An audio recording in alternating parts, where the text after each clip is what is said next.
kinukumpara mo kay Duterte na kamo hindi natapos yung doon sa Twin Tunnels. Sabi mo na sige, ito na lang. Paano nangyari yan? Baka nakakalimutan mo yung Clark International Airport. Ay ano? Yung terminal doon na Clark natapos. International Airport, excuse me. Ang Clark International Airport sa panahon pa ng Amerikano, andun na yon. Master plan noon 2016, 2017. No, renovation ang Clark. Terminal 2 renovation, Terminal 2. Terminal 2. Karugtong yan. Sinasabi ko nga Terminal 2 eh. Yes, Terminal 2 renovation. Terminal 2 renovation, check mo. Check mo. Ang master plan niyan. Check mo, hindi. Isama mo pa yung sangli. Ang tinatanong ko, brainchild. Brainchild ba ni Duterte yan?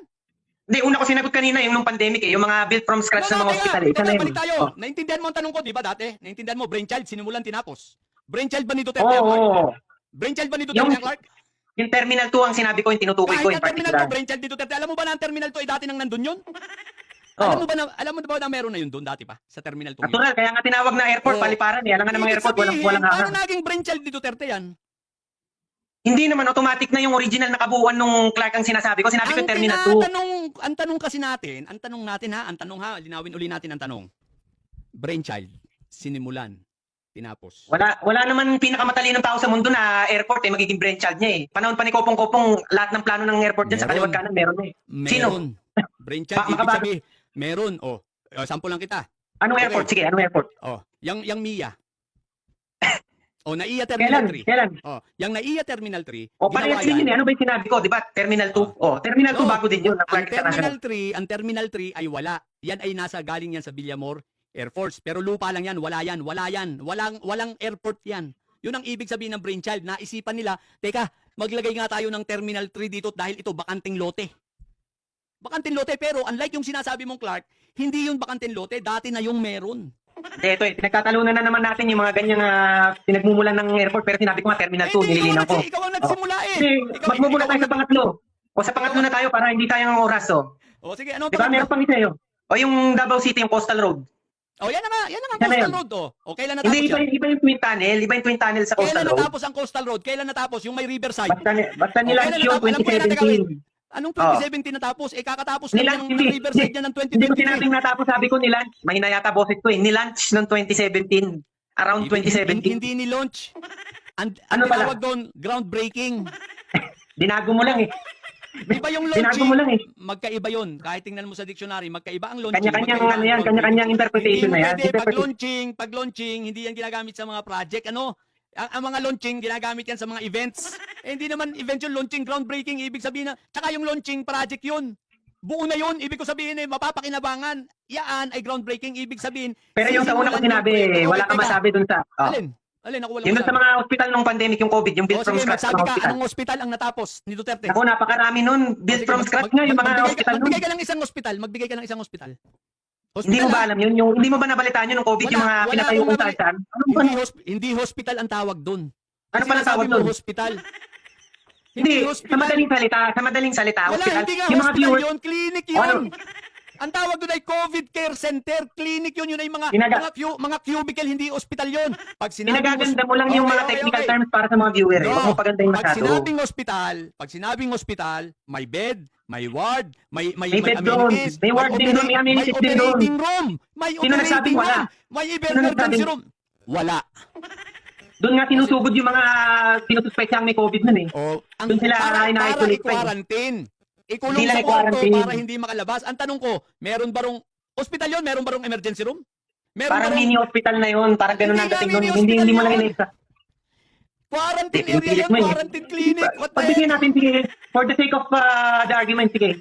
Dahil ako, hindi naman ako mapagpilit na ano eh. Sige, for the sake of argument, sige. Yung mga ganyang salita, quarantine.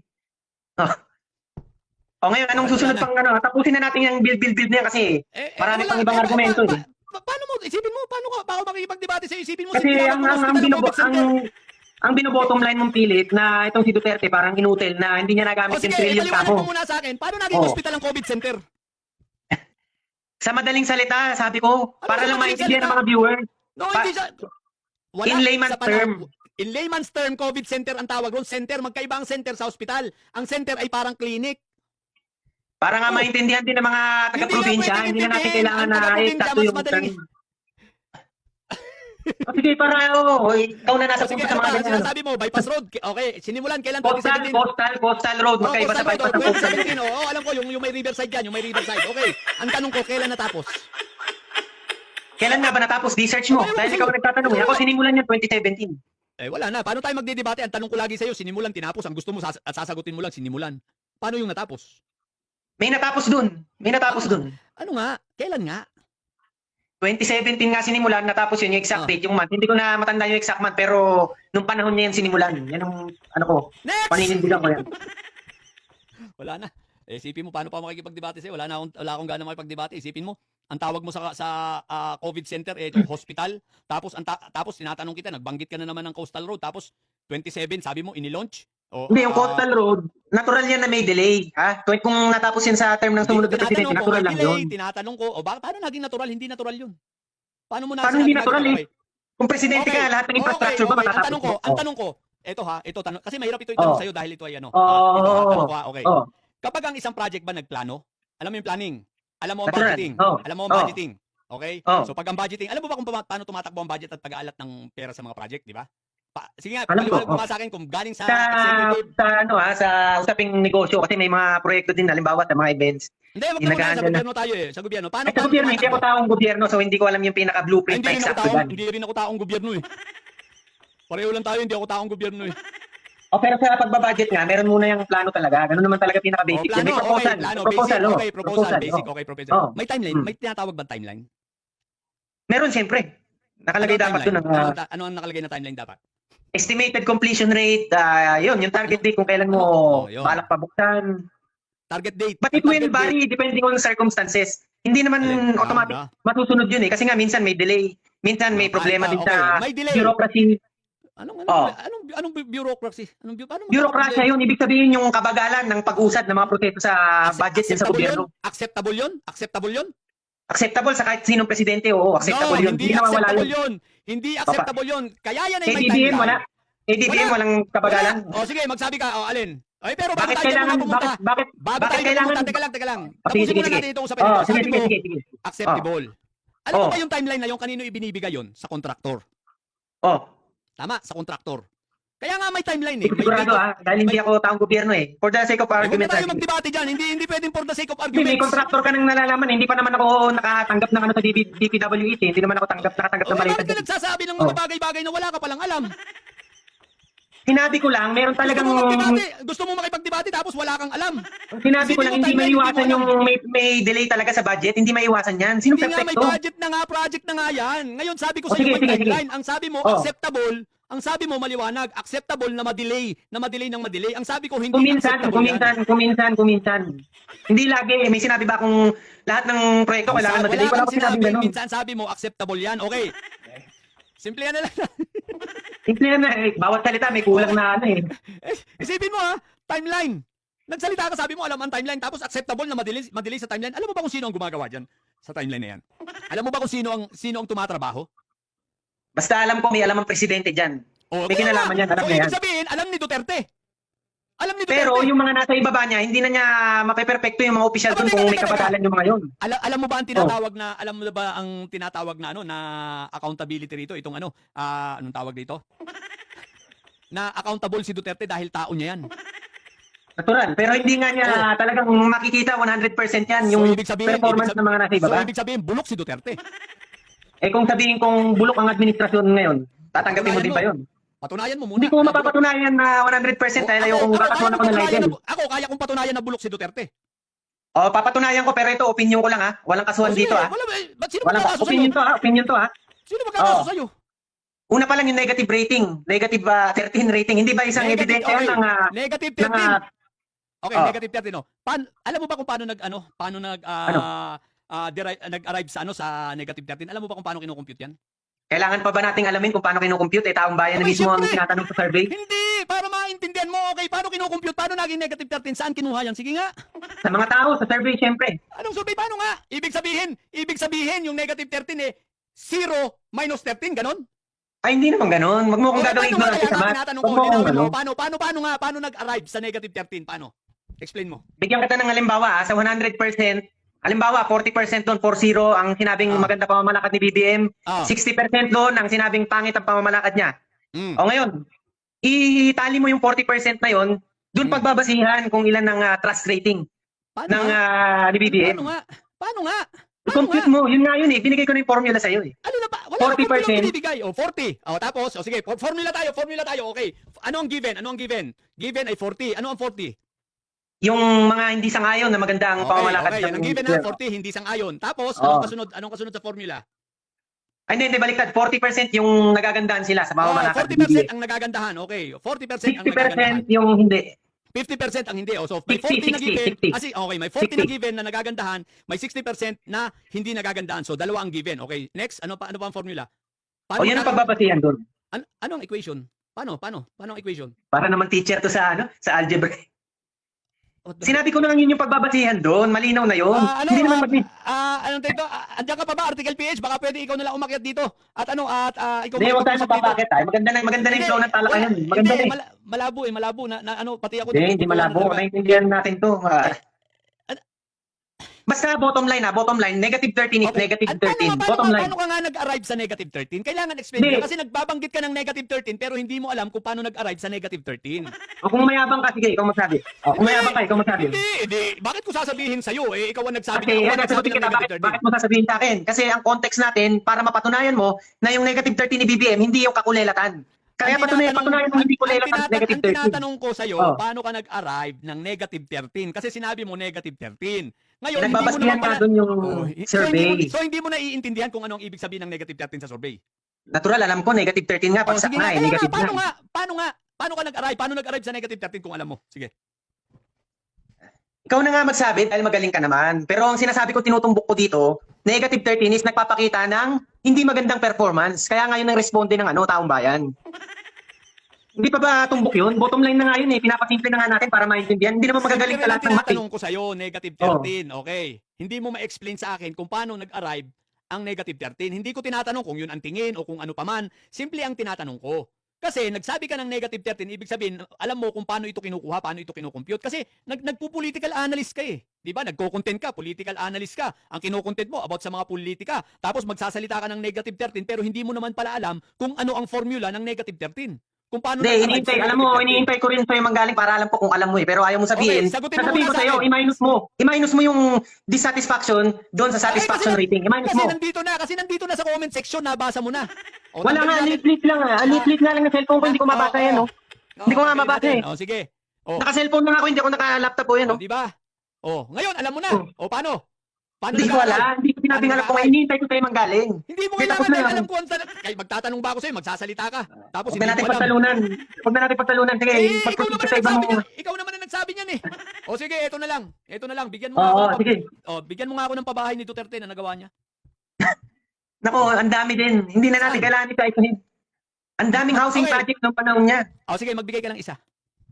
Ito nga siya nga yung nagpagawa nung isang ahensya ng gobyerno noon na yung gusto niyang mangyari is mapunta sa sentro, sa NCR, imbis na sa mga probinsya yung mga free housing. Hindi sa liblib na lugar.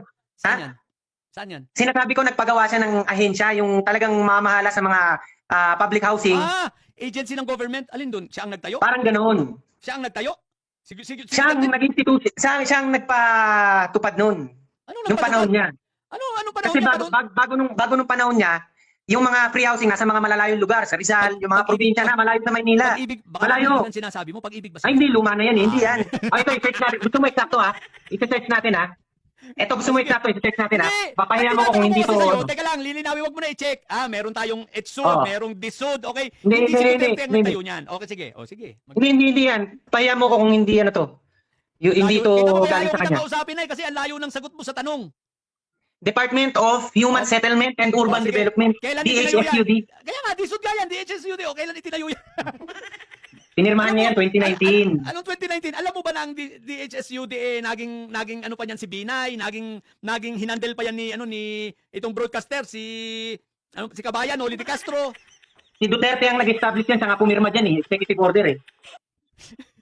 Republic Act ang pinirmahan niya. Hindi mo pwede sabihin hindi si Duterte ang Paano ang Republic Act? Paano nangyayari ang Republic Act? Ito ba ay diretsong utos ng presidente ang Republic Act?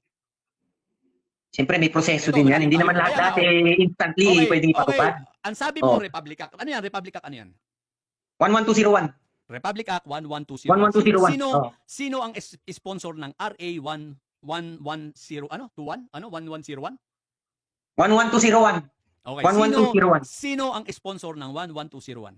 Para alam ko lang kung alam mo talaga pinagsasabi mo kasi political analyst ka eh. Ang sabi mo ha, Ay, hindi ako batikan katulad mo. Oh, kaya nga. First time ko Republic nga Act, lang sige. makipag-debate sa'yo eh. Republic Act. Republic Act. Presidente ba ang gumagawa ng Republic Act? Ang sinabi ni Duterte dito, siya yung pumirma dyan. Kaya nga, ang tanong, sabi mo kanina, siya ang gumawa niyan.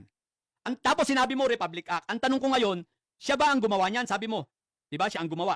Maliwanag kanina. Kaya ang tanong ko sa iyo, ang Republic Act ba, presidente ang gumagawa? Alam mo ba ang proseso para, pag Republic Act, alam mo ba ang proseso? Yung totoo. Ang Republic Act, alam ko, pinipirmahan niya ng presidente. Yan ang alam ko. Nasa harap ka na ng laptop ha. Okay, Yan ang alam ko sa ngayon na pinipirmahan niya yan. Pipirmahan ng lang yung Republic Act na. Paano nabuo yung Republic Act? May proseso nga yan. Hindi naman Ano nga yung ako proseso? taga Malacanang. Ano nga yung proseso? Talagang hindi dapat Malacanang ang gagawa niyan. Binibigyan na kita ng clue eh. Hindi ko Nasa naman harap ka na ng sinabi. computer eh. Basta pinirmahan niya yan. Ang bottom line dito, panahon ni Duterte yan. Kaya naisa katuparan yun. Yung ahensya na yan na mapalapit ang housing sa Metro Manila. Free housing. Yun ang tinutumbok ko. Yun ang topic natin eh. Wala na. Hindi na Wala yung na technical na kung sinong kailangan pumirma. Simple, okay, balik tayo sa tanong ko. Simple ang tanong ko. Ang tanong ko sa'yo, magbigay ka ng housing project ni Duterte. Hindi ko sinabing ahensya ng gobyerno. Ang isinagot mo, Marami nang ahensya ng nakapaloob gobyerno. doon. Marami nang nakapaloob doon. Magbigay ka nga ng isa. Okay, ito ha. Ayoko nang makipagdebate sa'yo. Tatapusin ko na ito pag hindi mo pa ito nasagot. Okay? Wala talagang kwenta. Sunog na sunog ka na. Hindi mo alam kung paano ang proseso ng Republic Act. Hindi mo alam. Sabi mo, pinirmahan. Ngayon, ang tanong ko sa'yo, simple lang. Magbigay ka ng housing ni Duterte. Hindi pinatayo. Nasa harap ka na ng laptop ha. Ha? Housing na napapakinabangan. Marami yan. Kahit sa norte meron. Ang dami nga. Magbigay-bigyan mo naman ako kahit isa man lang.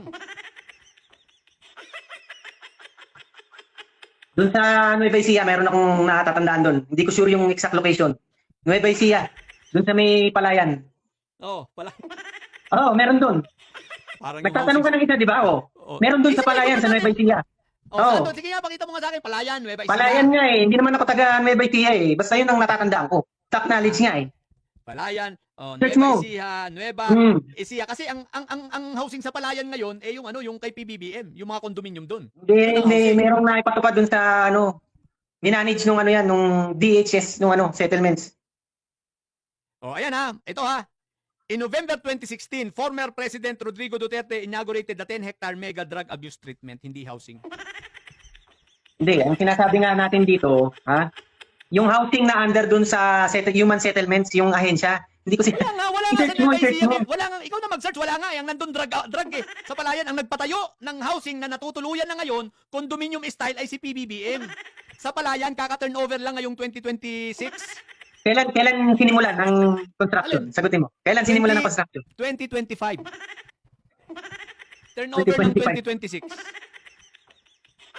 Yung Eksakto condominium ni sa Nueva PBBM. Ecija, palayan. Yes, tingnan mo, yung condominium ni PBBM.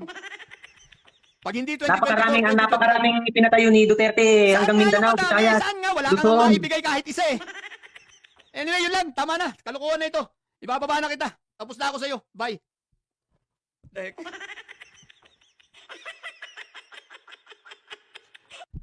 Guys. Wala na tayong masasabi. Sumakit na ang ulo ko.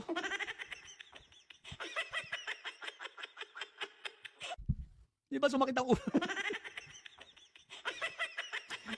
Ang dami daw pabahay. Ay Diyos ko, puro na lang ang dami. Lahat na lang ang dami. Tapos magsasabi, may negative 13 si PBBM, hindi niya naman alam kung paano nag-arrive sa negative 13. Sa mga hindi po nakakaalam simple lang i-compute yan, yung negative. Satisfied versus unsatisfied, okay? Ima-minus yun, yung equation, yun na yun. Halimbawa, kung mas mataas ang unsatisfied, compare dito sa satisfied, negative yun. Equation nun, that's negative, ganun kasimple. Tapos, puro ang dami. Paano madami? Walang maibigay kahit isa. Tapos, ang launching daw. Nilaunch daw ang Coastal Road. Davao Coastal Road, 2017. Nilaunch na pala yon ng 2017. Tapos yung airport sa Clark, si Duterte rin daw. Isipin mo, panahon pa ng Amerikano, kaya nga Clark, yung Clark Air Base yun. Diba? Kaya nga Clark Air Base.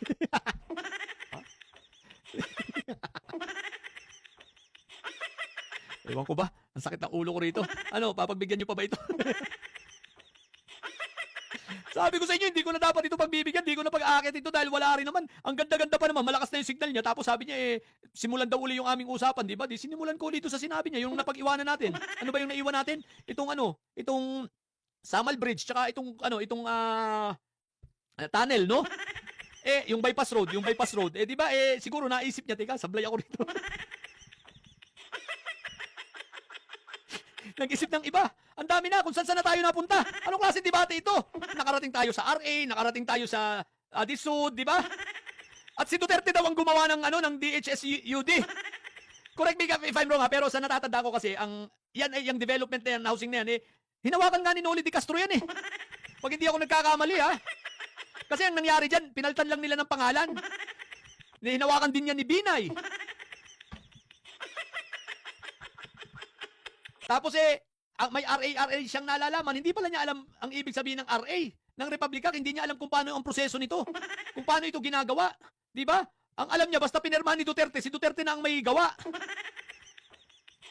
Kaya ako tinanong kung alam niya yung RA, baka ang sasabihin kasi niya, dapat sinabi niya na lang, kung executive order yan, maaari. Si Duterte yan, executive order pero kung RA, Republika yan, ibig sabihin, dumaan yan sa Kongreso, dumaan sa debate, dumaan sa BICAM. BICAM ng Kongreso at ng Senado, di ba? Bago yan ay maging batas, bago maiakyat sa Pangulo yan, dadaan pa sa BICAM yan. What the heck? Baka naman magyayabang na naman ito. O yan, sabi niya, legislative ang RA. Kaya nga, legislative pag RA. Kapag executive, yun, executive order, EO. Na ang RA hindi pwedeng tanggalin basta ng presidente o baguhin. Ang makakapagtanggal lang niyan at makakapag-amend o makakapagbago, legislative pa rin. Unlike ng executive order, pwedeng tanggalin ng presidente, pwedeng tanggalin ng mga susunod pang presidente. Pero pag RA, hindi na.